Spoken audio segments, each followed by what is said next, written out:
nyata. Ya, Bu. Kepemilikan itu berasal dari kata milkia yang menurut bahasa itu memiliki arti sesuatu yang berada di dalam penguasaannya, atau secara istilah itu adalah sesuatu harta atau barang yang dapat dimiliki oleh seseorang untuk dimanfaatkan dan dipindah penguasaannya kepada orang lain. Paham? Belum, Bu. Belum, Bu. Kepemilikan atau milkia menurut bahasa berasal dari kata milk yang berarti sesuatu atau yang berada di dalam penguasaannya. Sedangkan menurut istilah milkia berarti adalah sesuatu harta atau barang yang dipindah penguasaannya atau pemanfaatannya dan dibenarkan. Jadi, dari pengertian tadi dapat disimpulkan bahwa kepemilikan berarti penguasaan seseorang terhadap suatu barang atau benda, baik secara real maupun secara hukum. Paham? Paham, Bu. Kemudian kita masuk ke pembahasan yang kedua, yaitu sebab-sebab kepemilikan. Sebab-sebab kepemilikan ada 4. Yang pertama, belum ada pemiliknya.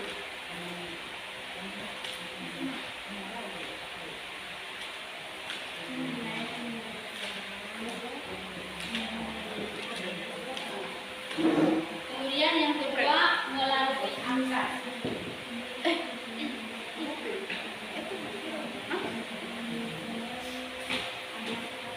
Yang ketiga, melalui warisan.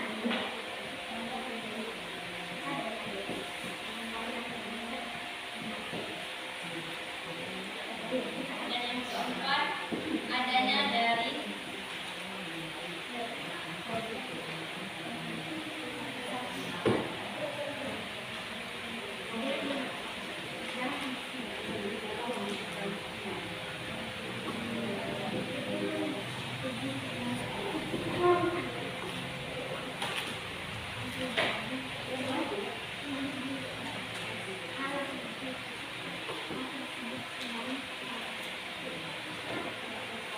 sebab-sebab kepemilikan itu ada 4. Yang pertama, belum ada pemilik.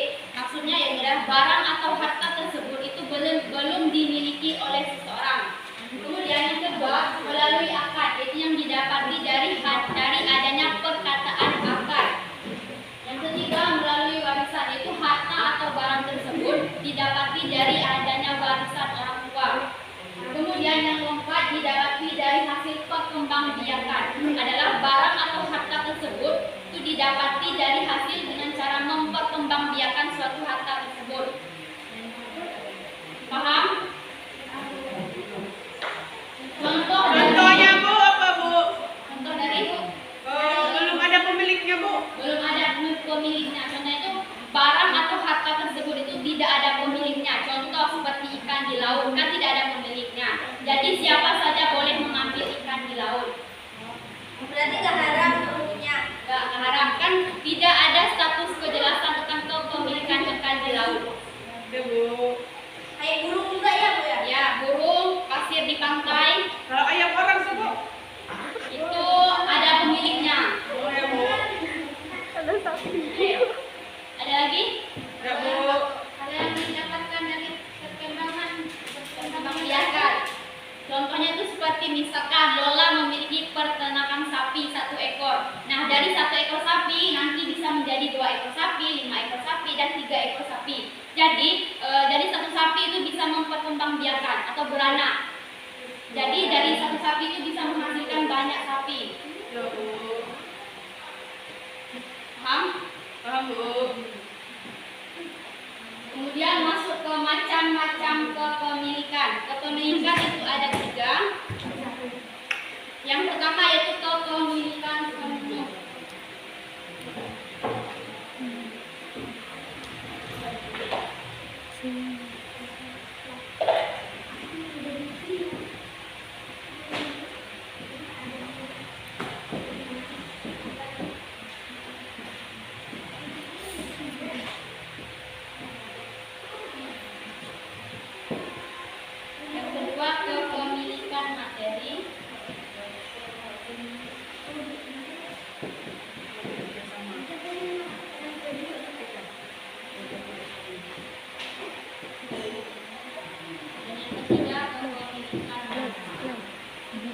Paham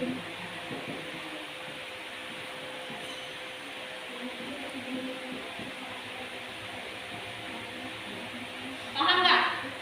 Belum, Bu. Belum, Bu. Silakan, Bu. Kepemilikan penuh seperti kepemilikan atas barang atau penguasaan suatu barang atau harta itu dilakukan secara penuh, yaitu milik kita pribadi.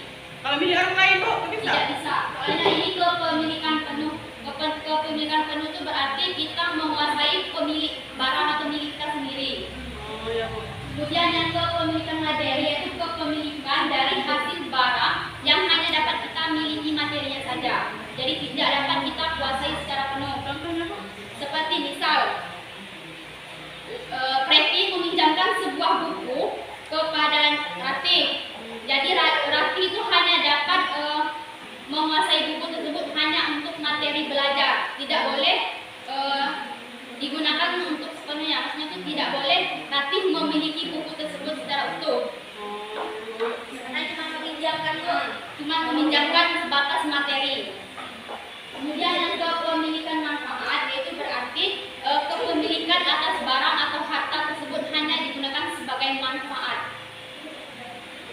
Contoh seperti ibu meminjamkan tanah kepada Lola untuk membangun sebuah rumah. Nah, jadi suatu-waktu jika ibu ingin mengambil tanah tersebut bisa karena tanah tersebut hanya ibu pinjamkan sebagai manfaat untuk membangun rumah. Paham? Paham, Bu. Yang terakhir masuk ke hikmah dari kepemilikan. Hikmah dari kepemilikan itu ada 4. Yang pertama, terterapkannya rasa aman dan tentram dalam bermasyarakat.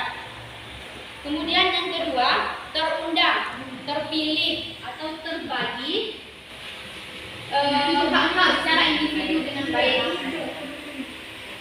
Yang ketiga, menambahkan rasa kepedulian terhadap fasilitas negara. Maksudnya, Bu? Maksudnya itu kita bisa menjaga apa saja fasilitas yang diberikan negara. Jadi kita akan menjaga. Kalau nggak dijaga, Bu, nggak jaga itu kerusakan yang terjadi, menimbulkan kerusakan. Oh iya ya, Bu. Kemudian timbulnya rasa kepedulian sosial yang tinggi. Jadi dengan adanya kepemilikan kita dapat memberikan rasa saling melindungi tentang hak satu sama yang lain. Paham? Paham, Bu.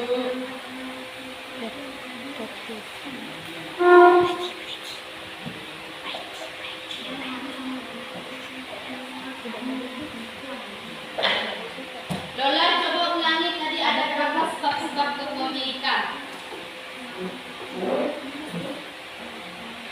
Ada 3, Bu. Salah. Itu berapa, Bu? Ada 4. Yang pertama yang kedua materi. Bukan. Yang kedua, harta itu dimiliki karena melalui akad. Ya. Yang ketiga, barang atau harta itu demikian karena warisan. Ketiga, harta atau barang yang didapati dan perkembangan biarkan. Membiarkan. Nah, yang kepemilikan tadi itu ada lagi pembagiannya menurut Dr. Husain, yaitu ada 3. Yang pertama kepemilikan pribadi.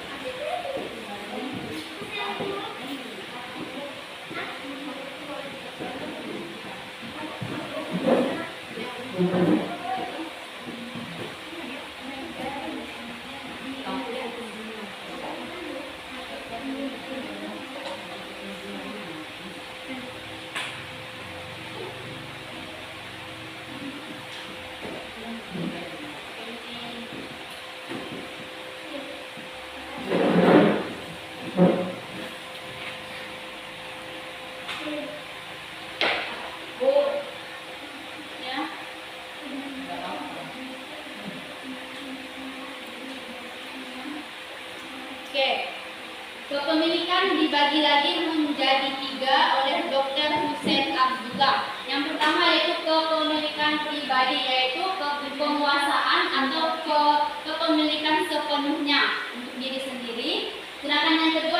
kepemilikan umum yaitu kepemilikan yang bisa dimiliki oleh semua orang. Yang terakhir itu kepemilikan negara, itu kepemilikan hak negara. Contoh yang kedua apa, Bu? Kepemilikan umum, Bu. Contoh seperti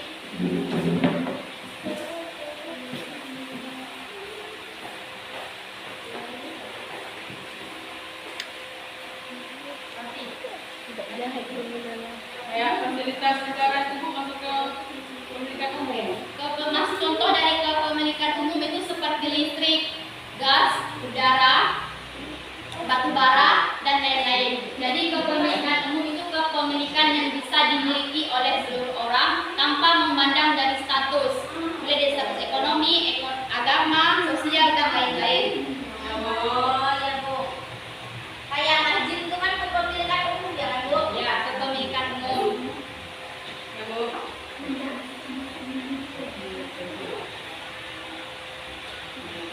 Sila, tolong jelaskan dari kepemilikan pribadi. Yaitu milik kita, Bu. Milik kita sendiri. Contohnya, Contohnya saya mempunyai tanah pribadi 1 hektar itu. Jangan saya kan Bu, ya, emang saya punya tanah. ya, contohnya seperti memiliki tanah, memiliki rumah pribadi, motor, mobil, dan lain-lain. Bu, Kalau minjam tuh gimana tuh, Bu? Pinjam itu bukan kepemilikan. itu pinjaman. Meminjamkan barang kepada orang lain. Oh, ya, Bu. Jadinya saya Contoh dari kepemilikan negara itu seperti harta dari ghanimah atau harta dari perang, perampasan dari perang seperti benteng, Mariam, dan lain-lain. Paham? Paham, Bu. Oke, kita masuk ke pembahasan yang kedua yaitu akad.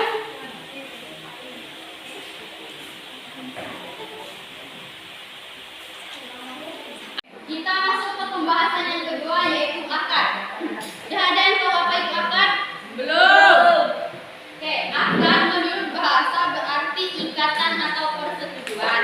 Sedangkan secara istilah akad merupakan persetujuan atau transaksi serah terima barang antara seseorang yang menyerahkan barang dan orang lain yang menerima barang.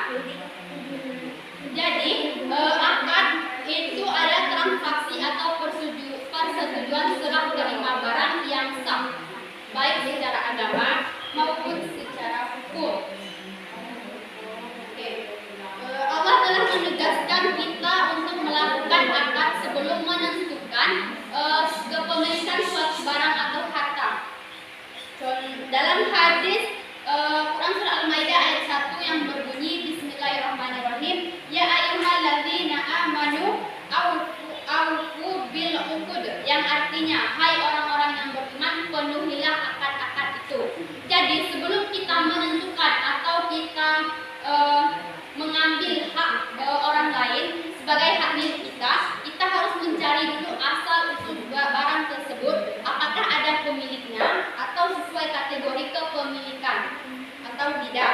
Jadi akad itu tidak hanya digunakan dalam pernikahan saja, tapi akad juga digunakan sebagai bukti persetujuan dari kepemilikan harta atau barang. Karena dalam dasar hukum kepemilikan seseorang itu tidak lepas dari yang namanya akad.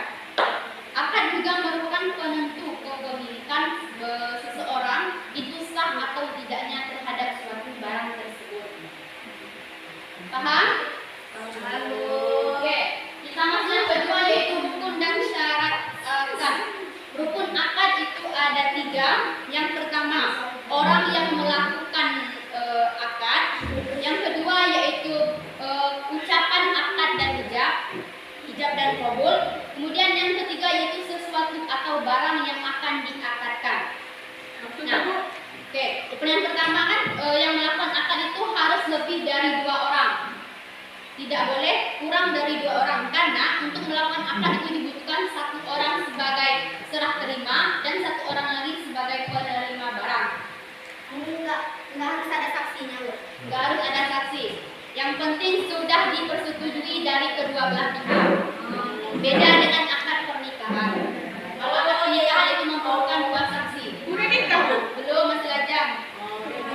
Punya pacar, Bu. Punya. Yang kedua yaitu perkataan ijab dan qabul. Jadi sebelum kita menerima barang, kita itu harus mengatakan ucapan ijab dan qabul. Seperti saya sudah menerima barang dari Anda. Kemudian yang ketiga yaitu adalah sesuatu atau barang yang harus diakadkan. Jadi kita untuk melakukan akad, kita harus memiliki barang yang harus kita akadkan. Jika salah satu dari rukun tersebut tidak terpenuhi, maka akad tidak akan pernah sah. Paham? Paham, Bu. Oke, yang kedua yaitu syarat akad. Syarat akad itu ada 3. Yang pertama syarat orang yang bertransaksi, dan yang kedua yaitu syarat barang yang akan dilakukan. Yang ketiga itu syarat syibhat atau syarat ijab dan qabulnya. Oke, syarat orang yang bertransaksi itu yang pertama itu harus balik, berakal, paham agama dan paham hukum. Jadi orang gila itu tidak dipantaskan melakukan akad, apalagi anak kecil. Jadi anak kecil nggak boleh, itu tidak akan sah di mata agama maupun hukum.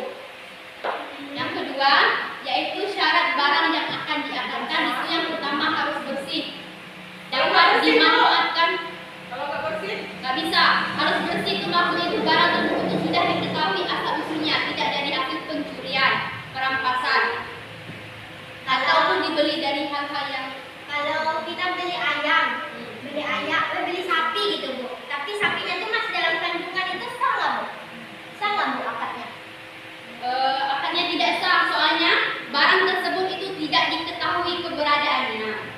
Oke, kan dia mati juga. Oke Bu.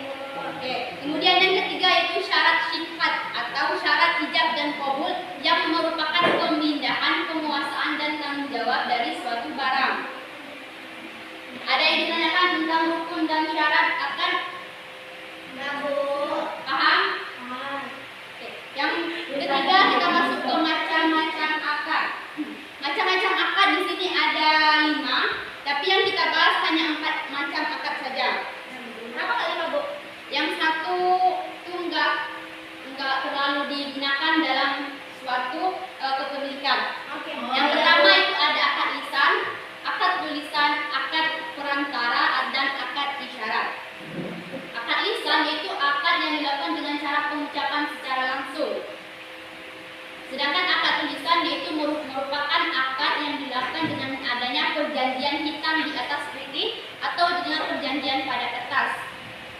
Kemudian akad yang ketiga yaitu akad lewat perantara, adalah akad yang bisa kita wakilkan kepada orang yang memiliki atau orang yang kita beri pertanggungjawaban atas barang tersebut.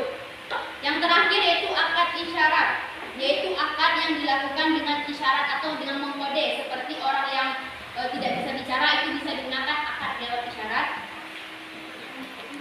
Paham? Paham Bu. Depi, ada berapa macam-macam akad?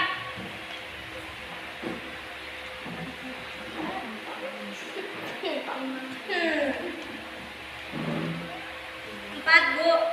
Coba sebutkan. Yang pertama akad lisan, yang kedua akad tulisan, yang ketiga akad perantara atau utusan, yang keempat akad isyarat, yang kelima taati. Oke. Jadi udah paham apa saja macam-macam akad? Sudah, Bu. Oke, yang terakhir pembahasan terakhir itu kita masuk ke hikmah akad. Hikmah akad itu ada 5. Yang pertama munculnya pertanggungjawaban atas material atau suatu barang atau harta. Yang kedua itu timbulnya rasa tentram dan kepuasan terhadap kedua belah pihak yang melakukan akad kepemilikan di dalam Islam.